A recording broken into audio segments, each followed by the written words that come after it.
a partir del versículo 4. Anoche leímos hasta el versículo 3. Pero Jehová hizo levantar un gran viento en el mar, y hubo en el mar una tempestad tan grande que se pensó que se partiría la nave. Y los marineros tuvieron miedo, y cada uno clamaba a su Dios, y echaron al mar los enseres que había en la nave para descargarla de ellos. Pero Jonás había bajado al interior de la nave y se había echado a dormir. Y el patrón de la nave se le acercó y le dijo: ¿qué tienes, dormilón? Levántate, clama a tu Dios, quizás Él tendrá compasión de nosotros y no pereceremos.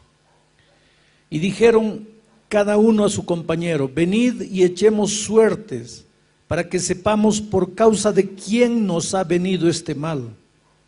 Y echaron suertes, y la suerte cayó sobre Jonás. Entonces le dijeron ellos: decláranos ahora, ¿por qué nos ha venido este mal? ¿Qué oficio tienes? ¿Y de dónde vienes? ¿Cuál es tu tierra? ¿De qué pueblo eres? Y Jonás les respondió: soy hebreo y temo a Jehová, Dios de los cielos, que hizo el mar y la tierra. Y aquellos hombres temieron sobremanera y le dijeron: ¿por qué has hecho esto? Porque ellos sabían que Jonás huía de la presencia de Jehová, pues él se los había declarado. Y le dijeron: ¿qué haremos contigo para que el mar se nos acalme? Porque el mar se iba embraveciendo más y más. Y Jonás les respondió: tomadme y echadme al mar, y el mar se aquietará, porque yo sé que por mi causa ha venido esta gran tempestad sobre vosotros. Y aquellos hombres trabajaron para hacer volver la nave a tierra, mas no pudieron, porque el mar se iba embraveciendo más y más contra ellos. Entonces clamaron a Jehová y dijeron: te rogamos ahora, Jehová, que no perezcamos nosotros por la vida de este hombre, ni pongas sobre nosotros la sangre inocente, porque tú, Jehová, has hecho como has querido. Y tomaron a Jonás y lo echaron al mar, y el mar se aquietó de su furor. Y temieron aquellos hombres a Jehová con gran temor, y ofrecieron sacrificio a Jehová e hicieron votos. Pero Jehová tenía preparado un gran pez que tragase a Jonás, y estuvo Jonás en el vientre del pez 3 días y 3 noches. Vuelvo a leer el versículo 4. Pero Jehová hizo levantar un gran viento en el mar, y hubo en el mar una tempestad tan grande que se pensó que se partiría la nave.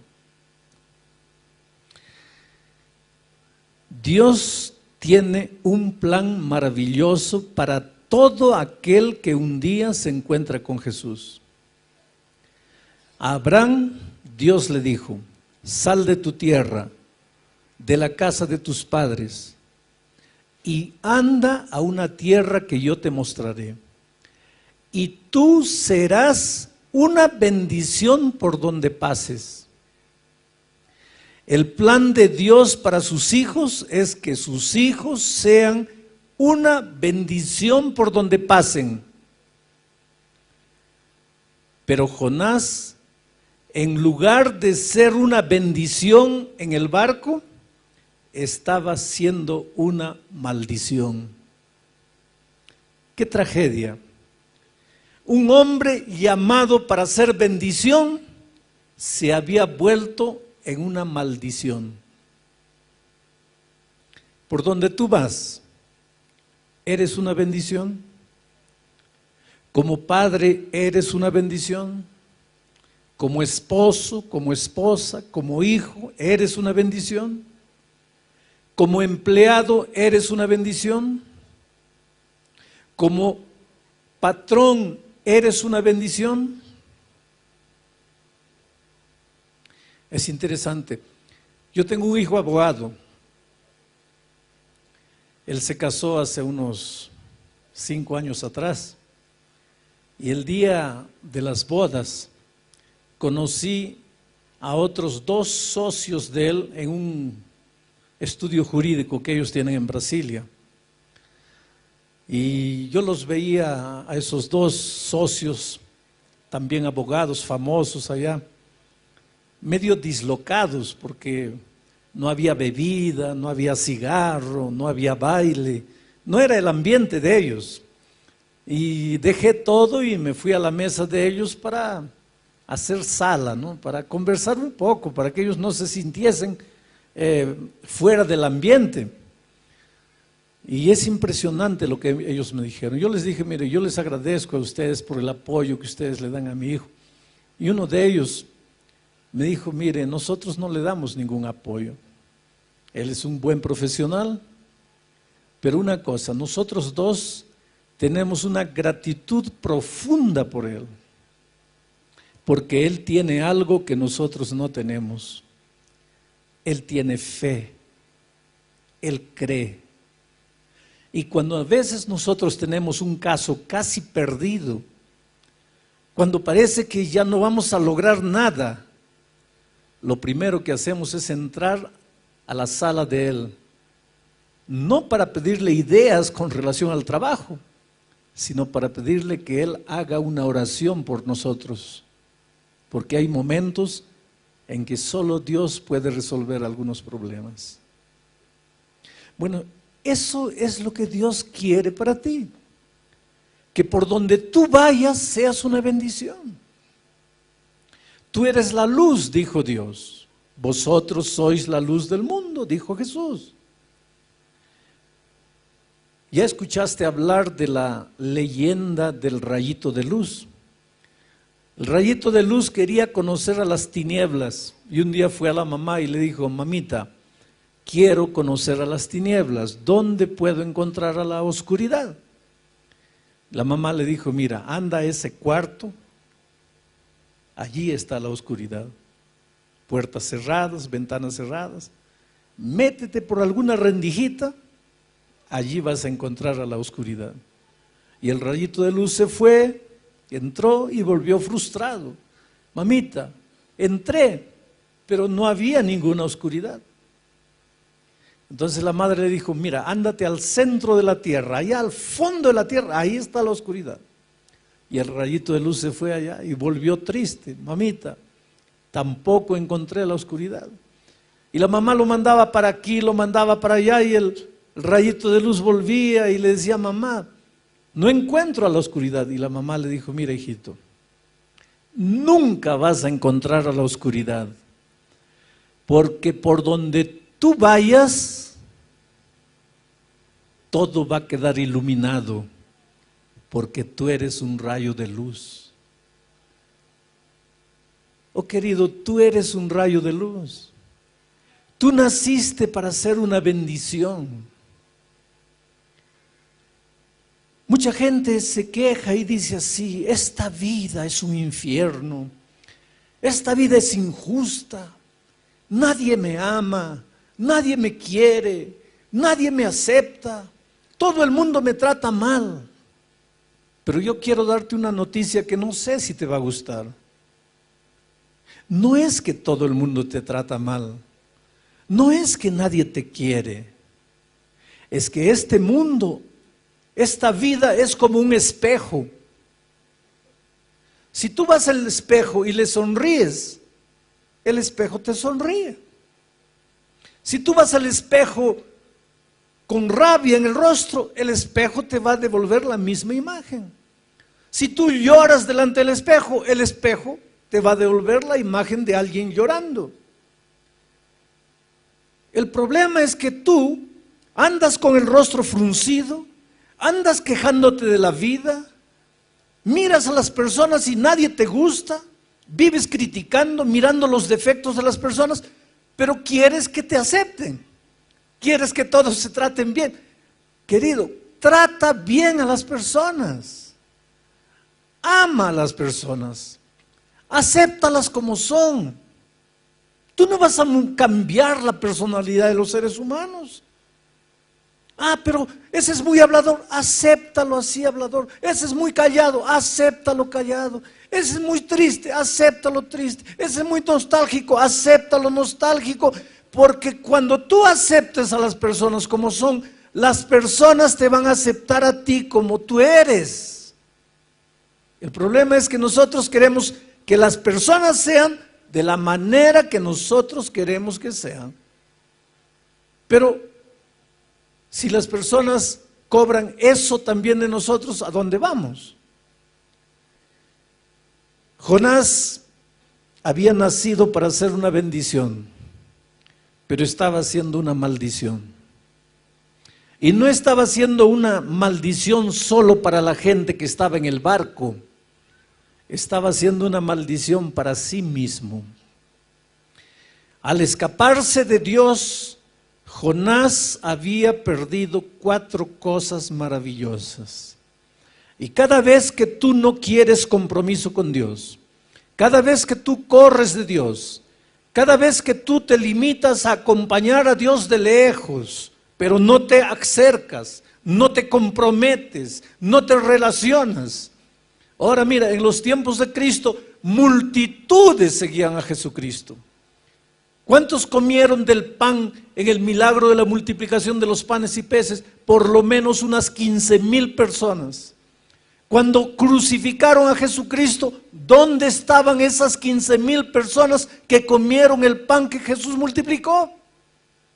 Es que eran personas que seguían a Jesús así de lejos, sin compromiso.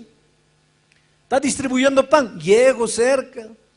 Está curando, voy allá. Está dando alguna bendición, corro, pero no quiero compromiso. Un paso siempre atrás. Siempre la humanidad fue así. Pero cuando tú vives distante de Jesús, cuando no quieres comprometerte, pierdes 4 cosas.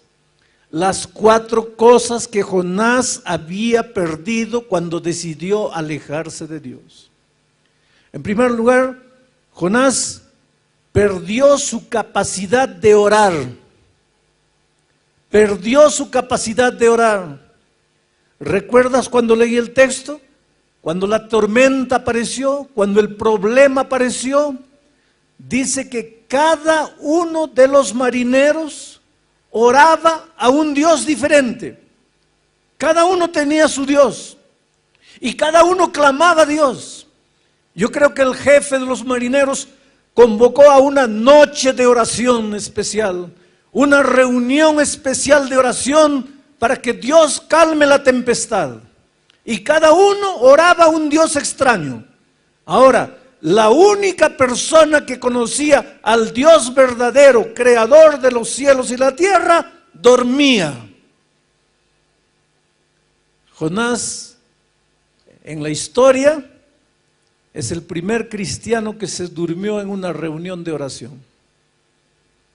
Se bajó allá abajo y se echó a dormir. Si tú me haces una pregunta esta tarde, pastor, ¿cómo sé que me estoy alejando de Dios? Yo te respondo, cuando empiezas a perder tu capacidad de orar, cuando empiezas a orar poco, te estás alejando de Dios. Pero pastor, si el sábado estuve en la iglesia, no importa.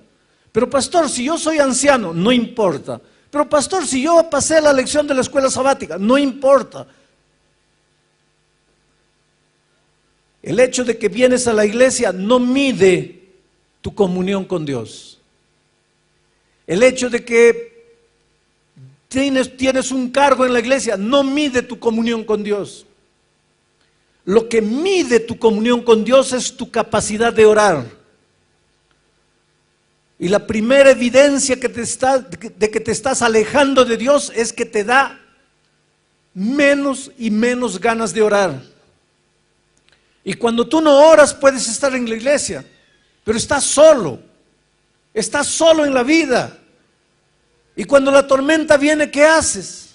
¿A dónde vas? Cuando están demitiendo de la empresa a todos los empleados y tu nombre está en la lista, ¿qué haces? Cuando tu hogar se está destruyendo, ¿qué haces? Cuando estás adeudado o endeudado hasta el cuello, ¿qué haces? Porque si tú no estás orando, estás lejos de Dios. La única manera de saber que estás con Dios es si todos los días estás pasando tiempo en oración, abriendo tu corazón y dependiendo de Dios. Pero Jonás había perdido su capacidad de orar. Como consecuencia de haber perdido la capacidad de orar, Jonás empezó a perder la sensibilidad espiritual. Jonás dormía. Y cuando tú estás durmiendo, estás víctima de tus enemigos, a merced de tus enemigos. Cuando estás durmiendo, hasta un niño te puede matar. ¿Por qué? Porque durmiendo no puedes defenderte. Al alejarse de Dios, Jonás estaba perdiendo la sensibilidad espiritual. Mira, todos los marineros en el barco se daban cuenta que había un problema. Jonás no. Jonás dormía. Los marineros en el barco agarraban las cosas y arrojaban al mar para que el barco no tuviese mucho peso, a fin de que continuase flotando. Los marineros se esforzaban, los marineros luchaban, los marineros miraban al cielo, pensaban, ¿qué está pasando? Ahora el único que tenía conciencia de lo que pasaba, dormía. Había perdido la sensibilidad espiritual.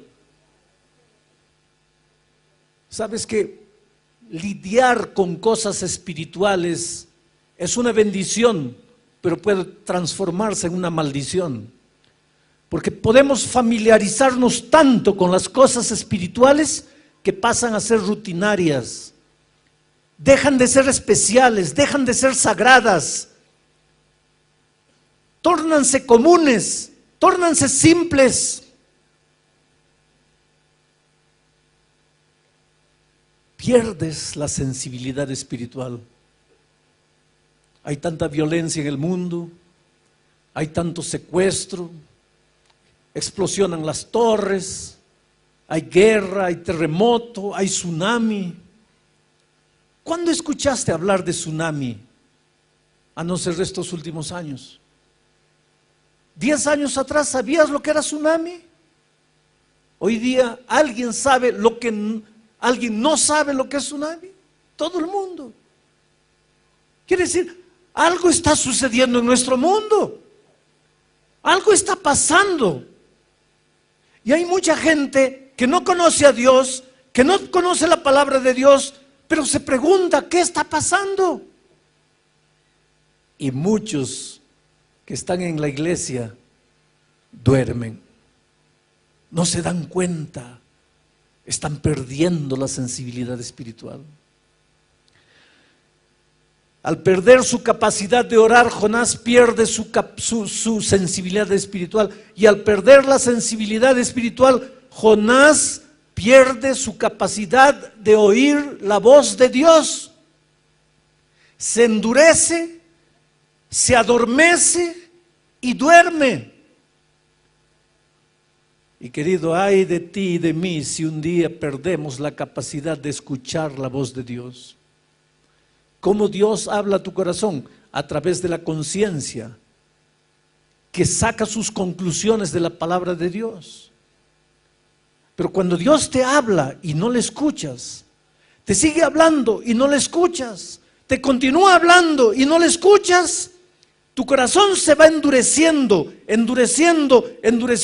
y llega un momento en que Dios puede gritar a tus oídos y ya no escuchas, porque pierdes la capacidad de escuchar la voz de Dios. ¿Hace cuántos años Dios te llama? ¿Hace cuántos años Dios toca tu corazón para que le entregues definitivamente la vida a Cristo? Estaré predicando esta noche para alguien que ya tuvo momentos felices en la iglesia de Dios. Y por esas cosas de la vida hoy día estás lejos de Dios, lejos de la iglesia. ¿Cuántas veces Dios te ha llamado? ¿Cuántas veces Dios ha tocado tu corazón? ¿Cuántas veces en medio de la noche el Espíritu te ha incomodado? ¿Cuántas noches de insomnio has tenido? Porque la voz de Dios te atormenta. Pero si tú no le haces caso, y no le haces caso, y no le haces caso, llega un momento en que tu corazón se endurece y pierdes la capacidad de escuchar la voz de Dios. Ahora veamos cómo las personas tratan de resolver el problema que había aparecido aquella noche. Estaban en medio de una noche oscura y un mar embravecido. Cada uno clama a su Dios. Y después de clamar a Dios, todos los que estaban en el barco tratan de resolver el problema. En primer lugar, ellos raciocinan y llegan a la siguiente conclusión: este problema debe haber aparecido porque entre nosotros debe haber un culpable. Y entonces ellos echan suerte. Ustedes saben que los marineros juegan cartas, juegan dados, juegan dominó. Los marineros pasan el tiempo con ese tipo de juegos de azar. Y los marineros aquella noche trataron de descubrir quién era el culpable, utilizando las herramientas que tenían en sus manos, utilizando las cosas que ellos conocían. Echaron mano del juego de azar. No es que la Biblia apruebe el juego de azar. Lo que la Biblia está mostrando es que cuando el ser humano está en problemas, trata de resolver sus problemas con lo que tiene en la mano. Ni que para eso tenga que entrar en la tradición humana que no tiene base científica ninguna. Ponte a pensar en nuestros días. La humanidad inconscientemente sabe que este barco está en peligro. La humanidad inconscientemente sabe que la embarcación llamada tierra está corriendo peligro. Y cada uno trata de resolver el problema. Unos piensan que esta tierra se va a destruir por causa del desequilibrio ecológico. Entonces vamos a concentrar todas las fuerzas en mantener el equilibrio ecológico. Y nunca en la historia se vio tantos movimientos defendiendo el equilibrio ecológico.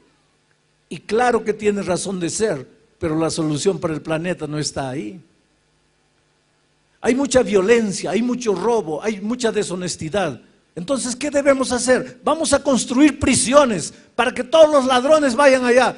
Ahora, querido, si todos los ladrones tuviésemos que ir a la prisión, no quedaría nadie afuera, porque el problema no está afuera, el problema está en el corazón humano. Hay un filósofo que dice que si tú no robaste todavía es porque no tuviste la oportunidad.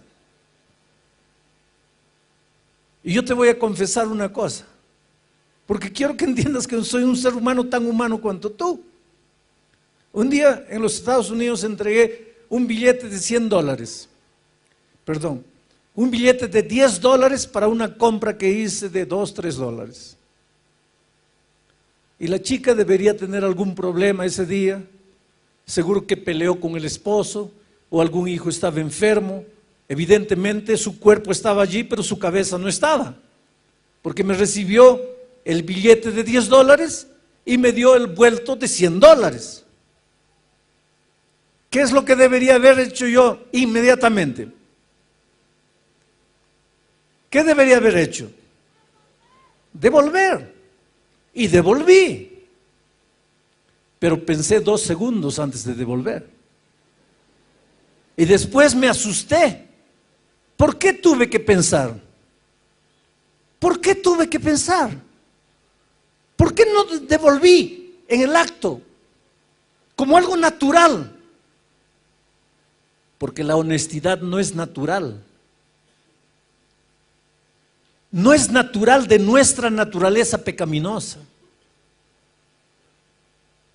Entonces, querido, el problema no está con la justicia humana, no está con la prisión, el problema está con el corazón humano. Pero cada ser humano trata de resolver el problema. El matrimonio está hundido, vamos a intentar esto, vamos a intentar aquello, vamos por este camino. A veces entra en el terreno de la depravación, queriendo salvar el matrimonio. El problema no está allí. El ser humano, mira, hay gente que no sale de casa sin mirar el horóscopo para ver si este es mi día de suerte o no, si hoy día me va bien, me va mal. Ponte a pensar un poquito, ¿qué tiene que ver el astro que está allá millones de años luz con tu vida aquí? Oh, querido, piensa un poco. Me tropecé porque mi horóscopo decía que me iba a tropezar. ¿Qué tiene que ver ese astro con el hecho que no miraste la piedra que estaba delante de tu camino? Pero el ser humano, cuando está en problemas, trata de correr de un lado para otro para resolver el problema. Y es lo que los marineros hicieron aquella noche. Lo que estaba en las manos eran las cartas y comenzaron a echar suerte. Y te digo una cosa, cuando los seres humanos son sinceros, y aunque no estén en el camino correcto, porque no conocen otra verdad, Dios puede manifestarse a ellos.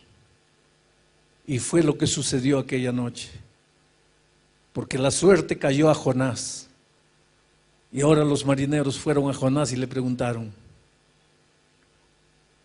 ¿qué hiciste? ¿Por qué nos trajiste esta maldición? Ahora miren la actitud de Jonás. Jonás pensaba que la solución para los problemas estaba en las manos del propio ser humano. Jonás llegó a la siguiente conclusión: yo pequé, yo traje este problema, yo traje esta maldición, entonces yo voy a pagar por lo que hice. Arrójenme al mar y cuando yo me muera, ustedes se van a quedar en paz. Jonás era un profeta de Dios.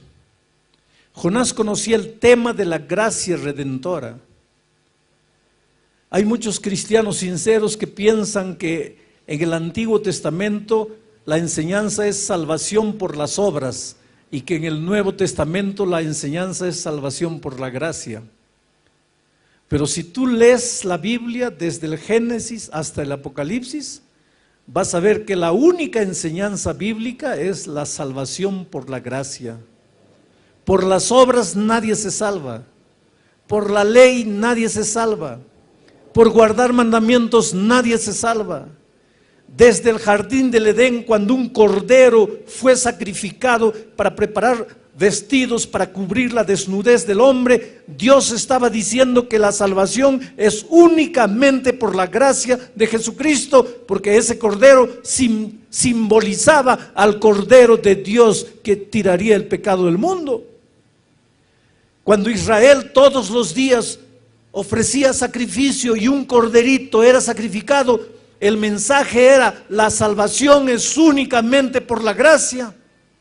Por lo tanto, Jonás conocía el tema de la salvación por la gracia, pero él no creía.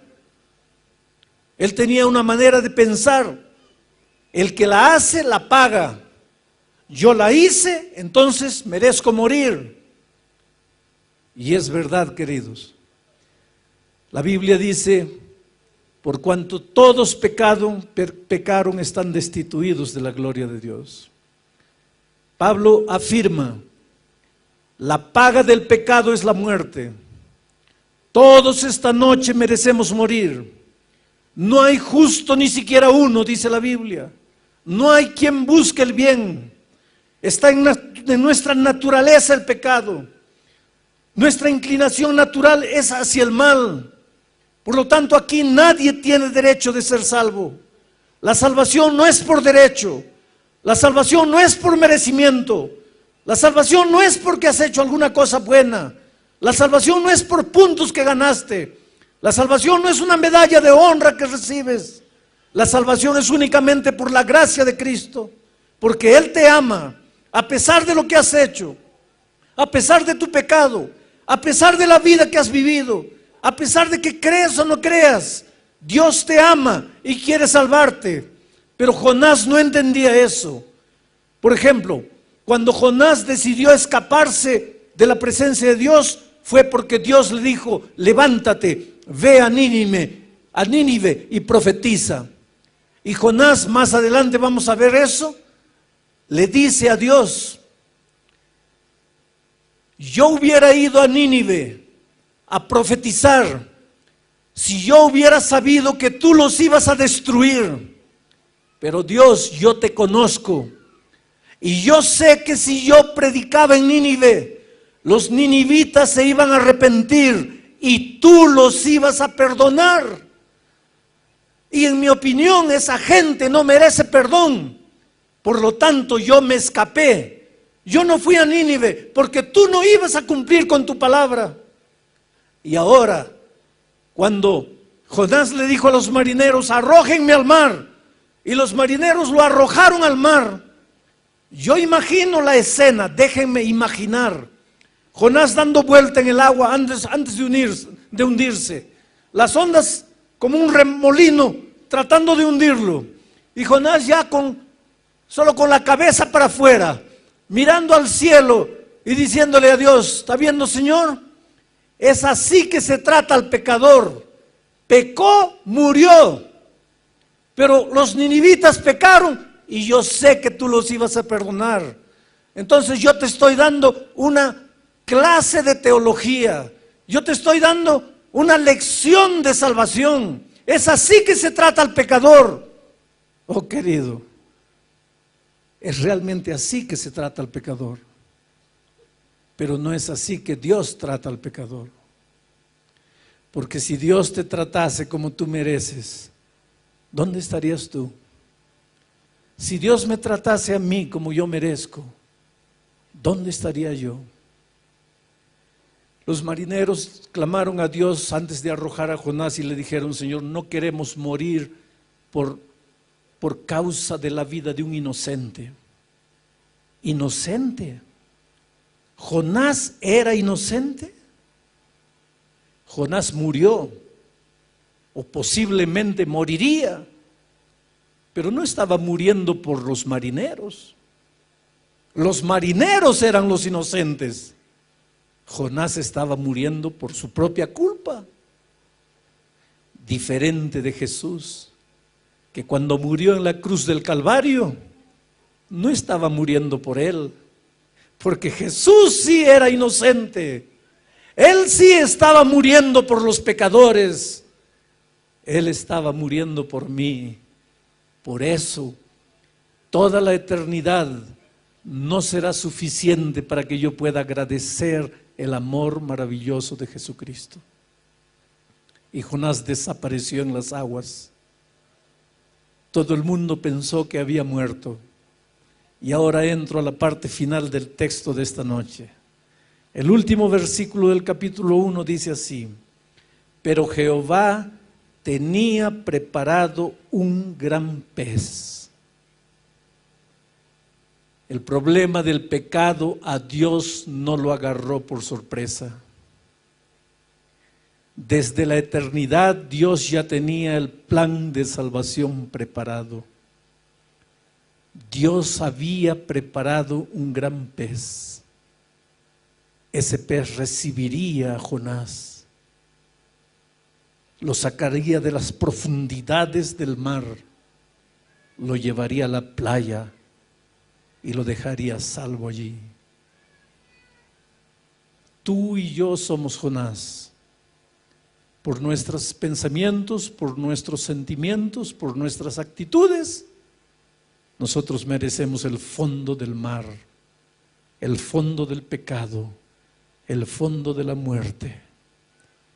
Pero así como Dios tenía preparado un gran pez para salvar a Jonás, en el maravilloso plan de salvación, Dios tenía preparado una cruz, y en esa cruz murió Jesucristo. Esta noche Estaba en el camarín y hay una señora llamada Verónica que todas las noches cuando llego me recibe en el camarín con todo cariño, tiene un agua caliente, trata de hacer mi estada en el camarín lo más confortable. Esta noche le pregunté, ¿quién eres tú?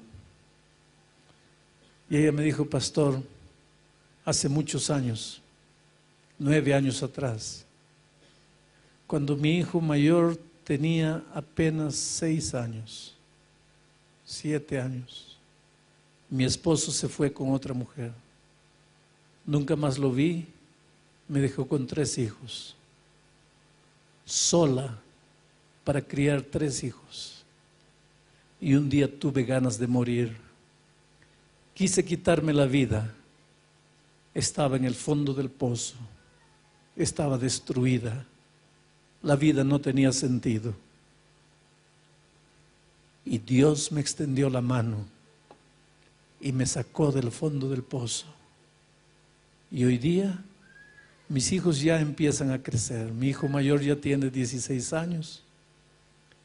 Y yo estoy aquí, amando a Jesús con todo mi corazón, tratando de servir a Dios y de hacer lo mejor para Él. No importa quién eres tú ni cómo tú vives. No importa el drama que vives. No importa si por errores personales hoy día te sientes en el fondo del mar, desempleado, sueños destruidos, matrimonio destruido, sin hijos, sin padre. Yo te digo, Dios tiene preparado un plan de salvación para ti. Dios te extiende la mano, pero Él no puede hacer nada por ti si tú no quieres.